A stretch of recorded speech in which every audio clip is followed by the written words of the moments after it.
தவிக்கிறாங்களே, ஒரு 5% 10% லாபத்தை வச்சுட்டு வித்தாது, அது தப்பு இல்லை. ஏன்னா தன்னுடைய ஜீவனம் நடக்கணும். तो जिक्र करने वाले कारोबार में किस तरह लेन देन रखना है।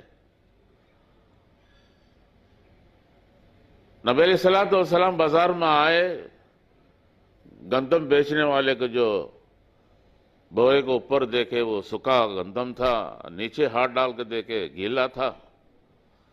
पूछने लगे तुम लोगों को धोखा देते हो, सूखे हुए गंदम को बताकर गीले गंदम को तुम बेचते हो, ये हराम है. வியாபாரி அந்த அளவுக்கு இருக்கணும். நபி ஸல்லல்லாஹு அலைஹி வஸல்லம் கடத்தருக்கு வரும்போது கோதுமை மூட்டையை பார்த்தாங்க, வெளியில காஞ்ச கோதுமை இருந்துச்சு, மேலே கீழே ஈரமான கோதுமை இருந்துச்சு. எப்படி நம்ம இறைச்சி கடைக்கார அவங்க இறைச்சி வெட்டிட்டோம்னால தண்ணி தெளிப்பாங்க, பாதி இறைச்சி இருக்க மீதி தண்ணி இருக்கும். மோசடி. அவங்க மக்கள் அதே எதிர்த்து வர்றாங்க, அவங்களுக்கு போய் தண்ணி தெளிக்க தெரியாது. ஆனால் அவங்க அது தண்ணி தெளித்து எடையை அதிகாரம் பண்ணுவாங்க.